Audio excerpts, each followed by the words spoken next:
Coming up in this episode, Klay Thompson impresses in his debut with the Dallas Mavericks. Jordan Poole, he fires up early in Washington, and a look ahead to the Warriors matchup against the Jazz in Utah on Friday night.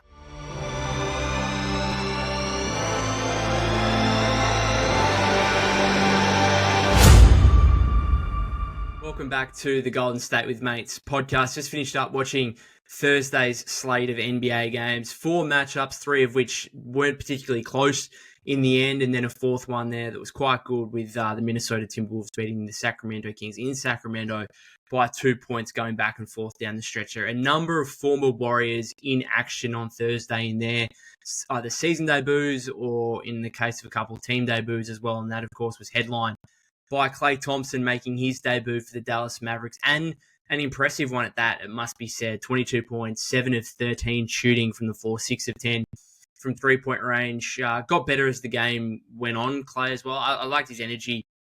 Of course, going to be hyped, for his first game in a Mavericks jersey. I liked his energy throughout the game. He had 6 rebounds and a couple of steals in the first half. So he's really active, but the shot came around in the second half, and he certainly combined with Luka on a few occasions. The connection started to grow there, and Klay was able to knock down some shots in the second half. So a really impressive performance from him. I'm not going to overreact to it too much. I still think that Klay is going to be Klay in a sense, where he has plenty of games with 20 plus, 25 plus, maybe even 30 plus points, where he's absolutely on fire from three-point range and he helps you win games. And then I think he's also going to have games where he shoots you out of games, where he has 1 of 10, 0 of 10, 3 of 13, all these other kind of lower shooting performances, which, is really going to mitigate your chances of winning the game. I think in the grand scheme of things, he's probably going to put up similar averages to what he did last season, 17, 18 points a game, high 30s, maybe low 40% from three-point range. I do want to take exception to a couple of things. First of all, just to get it out of the way, the Dallas Mavericks, quoting new Splash Brothers or something on their Twitter post, please stop. Please do not even mention that. Do not even go there. There is only one Splash Brothers, and that is Steph Curry, Klay Thompson. It will never be replicated. Find a new nickname. Please do not reuse that. That is just, that's blasphemous. Absolutely blasphemous to be even mentioning that in regard to Luka and Klay, as it should be as well between Steph and Buddy Hield at the Warriors. Now, we can find a different nickname for that. I'm happy Splash something else, but Splash Brothers, that's trademarked for Steph Curry and Klay Thompson, and no one else should be using that whatsoever. And then the other exception I have in regard to Steph and Klay as well is the fact, I think it was Reggie Miller. I apologize if it was someone else, but I think it might have been Reggie on the broadcast saying how, Klay's never had these looks before, playing alongside a guy like Luka. He's never going to be more open or something along those lines. And I'm just there thinking, really, that's such an overreaction. He's coming off a decorated career with the Warriors where he got a lot of open looks based on the Warriors system and based on Steph Curry. He got a lot of open looks. Don't say that this is something completely new for Klay. It's a completely new environment, yes, but getting good open looks based on another superstar player and based on the team system, that's not new, right? He's been doing that. It's why he's one of the greatest shooters of all time, because he was in a system playing alongside a superstar player that drew attention and gave him the looks. Now, did he knock him down? Absolutely. And we shouldn't take anything away from that. He is one of the best shooters of all time. He's my favorite player of all time, and a big reason why I fell in love with the game of basketball. But let's not pretend like he's going to get all these open looks, just because Luka's, playing alongside Luka and Kyrie now. So that's a silly, in my opinion. I will admit, I do agree with, I think it was Kenny Smith on Inside the NBA after the game, kind of speaking about how at this point of his career, with the kind of limited athleticism of Klay Thompson now, it's probably better for him to play in a system in Dallas where he can be a little bit more stationary rather than having to run around all these screens in the Steve Kerr style to try and get open. And rather than do that, he can simply be stationary and yes, move a little bit, but really, again, take advantage of the defenses, throwing their attention to Luka Doncic and Kyrie Irving. So I do agree with that part of it, but I don't agree with the fact that, he's going to get all these open looks now that he's never had in the past.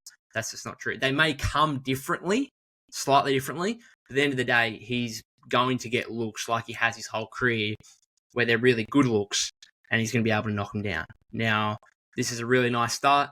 I'd be super positive if I was a Dallas Mavericks fan. Do I think it's going to be kumbaya the whole season and that, Klay's going to shoot 45% plus from three and that he's going to average 20 plus points a game? No, I don't think that's the case. I think there's going to be times where he might not be part of the closing lineups, and that's probably a situation when you get to it that's going to cause a little bit of tension and concern maybe.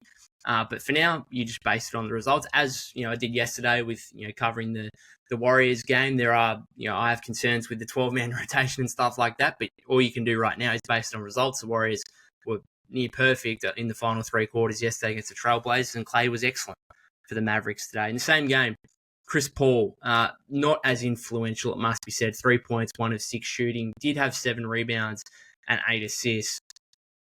I don't know. We saw a clear drop off just in terms of his production with the Warriors last season, and part of that was, of course, to do with his role and the fact that he was a backup point guard, playing far less minutes than what he had throughout the early part of his career, but his whole career before that year with the Warriors last season. Now he's going back to a starting role, plays 28 minutes today. I do wonder whether he can get that scoring punch back where he can really keep defenses honest by knocking down a couple of threes and really the mid-range jumper as well, maybe getting to the rim a little bit. That's probably not really his go-to, never has been necessarily. It's more the mid-range stuff. Can you keep defenses honest by being able to be a double-digit scorer? Or is he simply a guard version of like Draymond Green a little bit, where he's going to have the odd game with double digits, but ultimately he's more so going to be a facilitator? How much does that give you if you're the Spurs? I think he'll be very beneficial for the Spurs, but is it going to be helping them to the playoffs this season? Like, I think some of us, myself included, see the Spurs as a bit of a dark horse. Bring in veterans like CP3 and Harrison Barnes. I think CP3 is going to be really good for the development long term and the education that he can give their younger guys, and particularly Wemby and the connection that those two will build together. But in terms of like helping the Spurs to being a play-in team or anything better than that, I think we probably need to hold back on those expectations a little bit when it comes to Chris Paul, because he's now 39, nearly 40 years old, and he just doesn't have the scoring punch that he once did, and we've seen those numbers decline over recent seasons. And just because he's getting a larger role, he's going back to a bit more extended minutes now with the Spurs than what he had with the Warriors last season, doesn't mean that scoring punch is necessarily going to be there and suddenly return, because, he's nearly 20 years in now. It's very difficult to kind of rediscover that once you've lost it. And I think it's fair to say, like, he was good with the Warriors last season. There's no denying. I think he was reasonable for the Warriors. He was good, but he wasn't the Chris Paul we've all known him to be in the past, and that's fine. But we also just can't expect that he's going to be able to lift the Spurs into play-in or playoff contention straight away. Also, Harrison Barnes, he started, I just mentioned him, he started off really well in this game, had 12 points on 5 of 5 shooting in the first quarter, only ended up with 17 points. Kind of a classic Harrison Barnes performance where he can have quarters where you're like, whoa, and he really pops and knocks down some shots and looks great. And then he can go missing for large periods. And, he has 5 points in the last 3 quarters, didn't have too much of an impact. And that's why I think Sacramento ultimately got sick of him, because he was a guy like, he looks good at times, and then other times, he plays 25 minutes and you're not sure if he's out there or not in those 25 minutes, and he has very little impact. So that's, I think, clearly why they moved on from him and got an upgrade there in DeMar DeRozan. Will he be helpful for the Spurs? Absolutely. Is he going to be a huge franchise-defining piece in terms of getting back to playoff contention? No, I don't think so. In the other early game as well, we had the Washington Wizards take on the reigning champion Boston Celtics. Jordan Poole, talking of hot starts, 17 points and 5 threes in the opening period. Looked really, really good. Looked confident. Was moving really well around the floor. Most of his threes were I think 4 of his threes might have come off the dribble, and then 1 was a catch and shoot in the corner. Looked excellent. Looked back to kind of Warrior style. Jordan Poole helped the Wizards out to a 22-14 lead, I think, in the first quarter, and then from that point on, the Celtics just dominated as expected, ended up getting a 20-point win. Disappointing for the Wizards in the end, but Jordan Poole certainly. I think him and Bilal Coulibaly, who I like as a young player, I think those two guys were the main positives. Poole ended up with 26 points, 9 of 17 shooting, 6 of 11 from three-point range, 4 assists, 4 steals as well. The issue for JP is now in Washington that whatever he does, like even if he produces these kind of performances and we can acknowledge that, oh, hey, this is a great turnaround from what he showed in his first year in Washington and his last, particularly the playoffs, his last stint with the Warriors there in 2023. Playing in Washington right now, you're not going to get any positive buzz whatsoever, are you? And ultimately, you're going to be on a team where you might be putting up good numbers, but there's always going to be that asterisk of, good stats, bad team guy, right? And that's going to be the issue for JP. And can he be the one that leads the Wizards rebuild? I don't think so. I wish him the best. Hope he does well. Hope he continues having games like he did today. But are they going to translate to winning basketball? Not necessarily. And that's not to do with him necessarily. That is just the state of this Wizards team, which is, they went super young in their starting lineup they had Poole and Kuzma, but Poole's still young himself. We got to remember they started Alex Starr and Bub Carrington. Valanciunas coming off the bench. Valanciunas won't be on the team by the end of the calendar year. That's just a guarantee. And they had Coulibaly as well, who again I like as a young player, but they're clearly tanking for Cooper Flagg. And until they get that franchise talent, that franchise piece, then whatever JP does, it's still gonna be around losing, and therefore, how much weight can we throw into it? Probably not much. But I do wish him the best. In the other couple of games here, just a few comments from me. Minnesota, nice win from them. Look, I'm still not convinced with the Randall fit, even though he played really well today. He had 31 points. I'm still questioning whether that works and whether him and Ant can be, a star combo to take them back to the Western Conference Finals. And beyond, I suppose, as well from there. So I still question that. They weren't great in their season opener against the Lakers on Tuesday, but it's a wait and see there with the Timberwolves. And from a Kings perspective, look, DeRozan played okay, but you look at the 3-point differential in this game where I think the Kings only made 11 threes and Minnesota might have made 20. That was really the difference in the game. And that was always going to be the concern with bringing in DeMar DeRozan, is you bring in another guy who does his best work from the mid-range area and from the paint. And that means you've got him, you got Sabonis. And I think they said on the broadcast, as I was watching at the end there, Sabonis finished with 1 assist in this game. And that's the other issue with bringing in a guy like DeRozan, another ball handler, is you take the ball out of Domantas Sabonis' hands, and that makes him less effective. And so, yes, they only lose this game by 2 points, but the 3-point shooting issue and the fact there's one ball there between guys who like the ball in their hands, like Sabonis, Fox, DeRozan, Malik Monk, even to a little bit of a degree. That's a bit of a concern for the Kings, and I'm waiting to see what happens with that moving forward. Because DeRozan is certainly an upgrade on Harrison Barnes as a player. There's little doubt about that. But in terms of a fit in Sacramento, I've always had some questions, and they kind of came to fruition as well in this season opener. The other game where the Thunder looked excellent, I couldn't believe they were outsiders in this game. Could not believe. I had a couple of wins today on the punt, which was good. Had a tough loss as well. I got my cash back on a 4-leg multi that failed by a leg where I thought it was going to be a blowout, and I thought Peyton Pritchard might play some blowout minutes. He ended up playing a few in the fourth quarter, but then went off in the final 5 or 6 minutes. But needed him 20 plus points, rebounds, assists, and he had that banked 3. Another heave from him at the 3-quarter time buzzer. And unfortunately, it just came a split second afterwards, and that would have been his 6-3, would have got him up to 21 points, rebounds, assists, and it didn't happen. But anyway, I'll get off the betting stuff and into a disappointing performance for the Nuggets. Thunder, very impressive. I just want to quickly say there's been so much talk about this potential disservice that the Warriors did during the offseason with not getting Steph Curry a second All-Star, a second legitimate All-Star. Obviously tried with George and Mark, and I tried to get both of them, couldn't do it. I think it's more of a disservice what the Denver Nuggets have done to Nikola Jokic. And the supporting cast they have around him. Because I can they've got Jamal Murray, they've got Michael Porter Jr., they've got the stars in place, so they're not trying to go out and get another star. But I'm watching this game and watching Denver just bomb away from three and brick after brick, and my goodness, Russell Westbrook just left open for three and firing away. I think he might have finished 1 of 5 or 1 of 6 from three.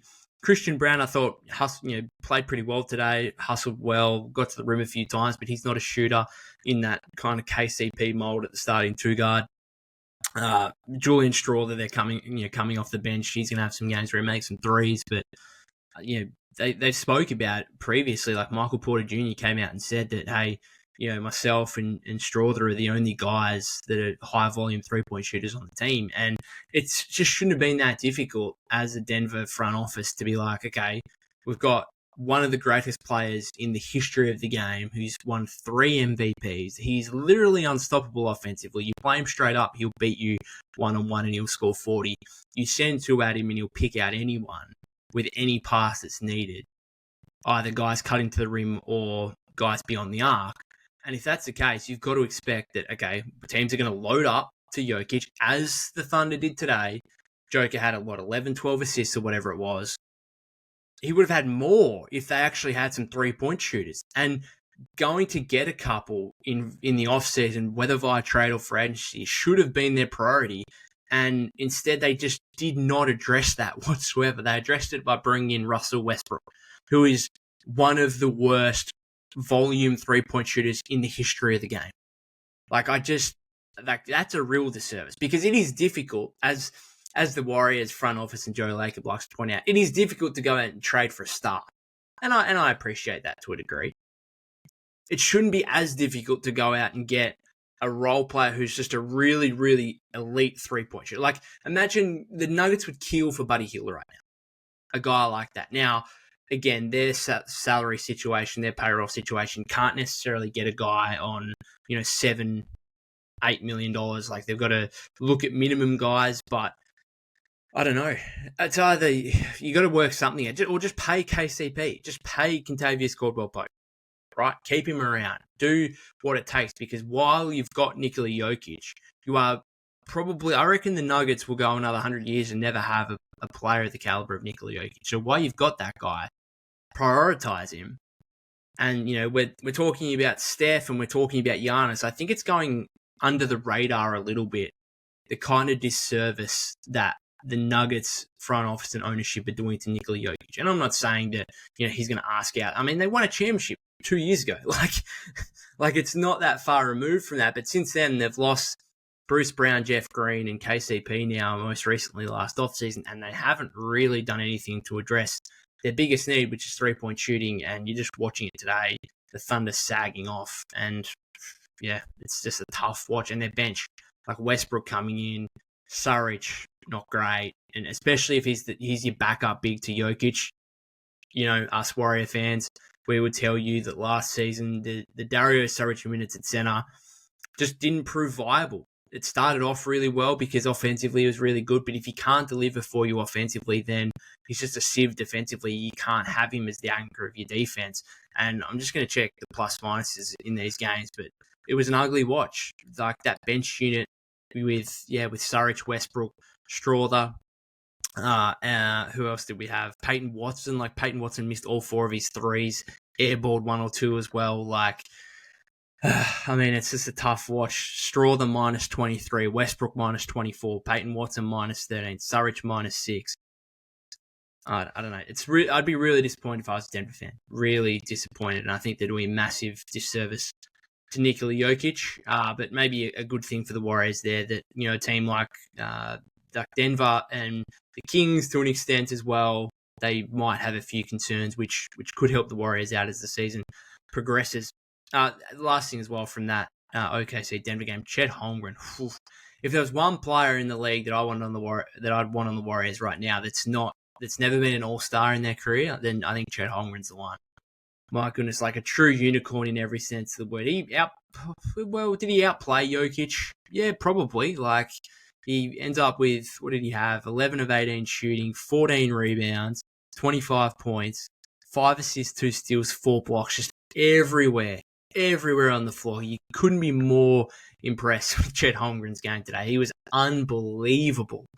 Like, you literally run out of superlatives to explain and describe that performance from Chet Holmgren, whether it was defending Jokic one-on-one, other rim protection, the scoring from all three levels, running hard in transition. He didn't hit a three today. He was 0 of 5 from three. That's all he didn't do. Got multiple and one opportunities simply by running the floor hard. And I think that's so big when you got a guy as offensively talented as he is. Like, you could understand if he didn't try and do that, hard-working stuff like just running the floor and getting easy buckets. He could easily just rely on, I can, just get into half-court offense and I can pick and roll here and then I can pop for a three next possession and I can do all this stuff offensively without actually having to do the hard stuff, I suppose. Or not even the hard stuff, the easy stuff, which is just, running the floor in transition and getting on the end of a couple. And, yeah, he was absolutely unbelievable. Let's get on to the Warriors versus the Jazz here tomorrow. Just a couple of predictions and thoughts on this game. Warriors will go into it 2.5-point favourites right now, which I don't understand. I'm assuming it's because the Warriors injury report has Steph, Draymond, and D'Anthony Melton all as questionable. I'm assuming if Steph and Draymond are good to go and once they are cleared to play, I would imagine that line will shift because I'd imagine it should be at least 4.5, if not 5.5. Warriors coming off a game where none of their guys played more than 25 minutes, won by 36. That was the other thing as well. The Warriors' score got changed from 139 to 140, so they actually won by 36 yesterday. Points line is also 232.5. So if you have the opportunity right now to multi those up, Warriors minus 2.5 and the total points line 232.5. I think that's pretty juicy right now. The 2.5-point line, obviously there's a bit of bias involved from me there, but I do find it a bit silly the fact the Warriors are coming off a very easy 36-point win. They went 6-0 in preseason. The Jazz coming off a 2-point loss to Memphis at home, which is a good effort, no doubt about that. But does that take, I know it's very early in the season, so maybe it doesn't play a factor, but young players, tough loss, heavy minutes, does that play a bit of a factor? We'll wait and see. But for the Warriors, I think, again, this is going to be the case in pretty much every game. And it's simple to say, but it's true. And that is the three-point shooting and the differential that they can find there with the Jazz, who took just 26 threes against the Grizzlies, which was the lowest of any team in their season opener. Made 10 of them. And they just don't really have the three-point shooting across the roster. Now, we know Markkanen, he went 4 of 7. He's obviously a good three-point shooter. Keontae George, I think, didn't shoot the ball well, but he can shoot the ball a little bit. Jordan Clarkson coming off the bench is streaky. But aside from that, I'm looking at Taylor Hendricks going 3 of 5 from three-point range against the Grizzlies, and I'm thinking, is he really going to replicate that against the Warriors? I'll wait and see. I'd like to see it. I don't think it will happen. But yeah, there's a distinct lack of three-point shooting on the roster, I think, with Utah. There's a lot of young players as well. Like, they're starting Hendricks and George. Walker Kessler as well. So there's 3 really young guys in the starting lineup. Bryce Sensabaugh, Cody Williams also coming off the bench as well. So a kind of a similar team to Portland, except a real elite top 20 to 30 guy in the league in Markkanen. And the Warriors obviously coveted him and wanted to get him during the offseason. Didn't happen. And that's going to create a bit of a storyline to this one, albeit once you get out there, it shouldn't really matter. The sole focus for the Warriors should be trying to stop Lauri Markkanen, who had 35 points on 15 shots, I think, 9 of 15 from the floor, 4 of 7, I think, against the Grizzlies on Wednesday. I think he got to the line 14 times as well. The Jazz got to the line 45 times in that game. And that's going to be the big thing for the Warriors, because they are going to go into most games. You could almost pencil in, unless they have a really bad shooting game, you could almost pencil in that they're going to get an advantage from the three-point line. So can you try and minimize the points in the paint? Can you try and minimize the fouls and the free throw differential as well?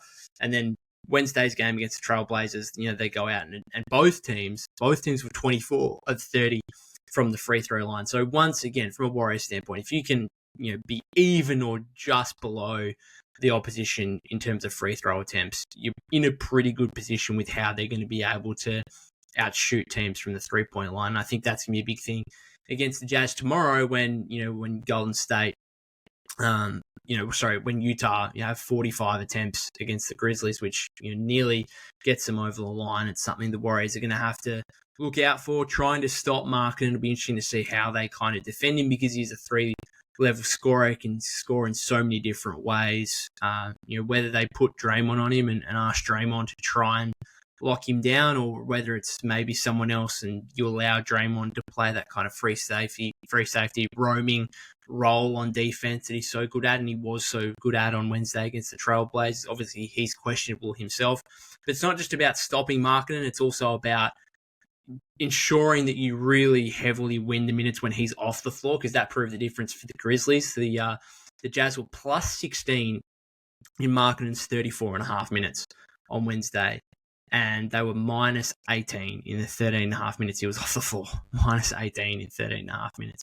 So for the Warriors, again, trying to stop Markkanen first and foremost, yeah, sure, but when he's off the floor, the Warriors, with their depth, they should be killing the Jazz, and that should probably prove the difference in the game, hopefully from a Warriors standpoint. I cannot believe right now that the line is at 2.5. I think that's great value for the Warriors. The head-to-head, the Warriors are like $1.67. I don't know what that is in Australian terms. We use decimals for betting odds and stuff like that. Not sure what it is fractionally for those of you in the US. You can figure it out.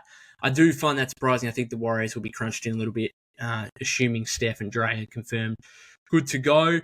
My final prediction for this game, again, I think the total points line 232.5 is a bit low. I'm going to go the Warriors 122, 114. I think the Jazz will be, they have to be a bit more competitive than what Portland were on Wednesday night, but they are projected to be one of the worst teams in the Western Conference, along with the Trailblazers, and therefore the Warriors should be winning this game. And I'm interested to see if the Jazz young players can back up a tough loss to the Grizzlies, because we know with young teams throughout an 82-game season, the consistency isn't always there.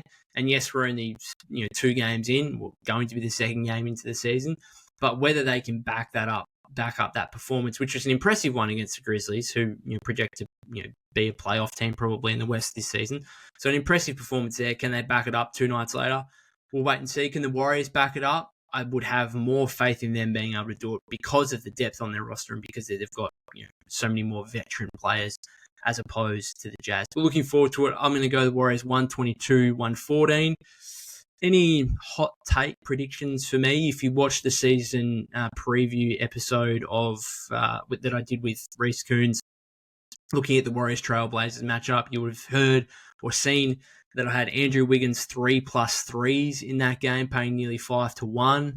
Thanks, Wiggins, got it done for me. 4 of 7 from 3-point range, so that was fantastic. In this one, I'm backing. If Steph plays, I'm backing him in for a real bounce back. I don't think the Jazz have anyone that can provide the kind of pressure and intensity that Kamara did on Wednesday night. And so Steph trying to break out of a little slump, maybe if we go back to preseason where he shot just 28% from 3-point range. He was 4 of 10 shooting from the floor on Wednesday night. Maybe Steph 30+. That's not a hot take whatsoever. But I think he's but I think he's certainly possible for him to have a big game. He's Steph Curry, and I just think the Jazz are probably going to defend him a little bit differently to what the Trailblazers did, where he was obviously so much pressure was put on him defensively from them, and then that opened up so many different things for the Warriors role players. 7 scorers, I think 10 scorers scored at least 8 points in that game on Wednesday night, which is absolutely incredible. And Steph obviously finished 1 rebound shy of a triple-double. So Steph, big scoring output, I think in this one would be my suggestion, but I certainly do like the Warriors -2.5 line and the total points line over 232.5 based on what we saw from both the Warriors and the Jazz in their season openers, where the Warriors and Trailblazers combined for 244 points and 250 combined points for the Jazz and the Grizzlies. So looking forward to this one. Hopefully the Warriors can go 2-0. If you watched the live stream yesterday or you've listened or watched that back, then you know I won't be able to do an episode directly after tomorrow's game. At least I don't think. I'll be able to watch tomorrow's game. I've already told Mum that I'm going to be buggering off from lunch to watch at least the second half of the Warriors-Jazz game, at least the second half. But otherwise, if there is no live stream, I'll be certainly doing a podcast within the 24 hours after the game and before the Warriors' next game, which will be their home opener against the LA Clippers. Other than that, guys, if you haven't subscribed to the YouTube channel already, that would be greatly appreciated. Follow me at POK252, POK252 on X/Twitter. We are also on Instagram and TikTok, Golden State with Mates, so check it out there. And other than that, have a great weekend.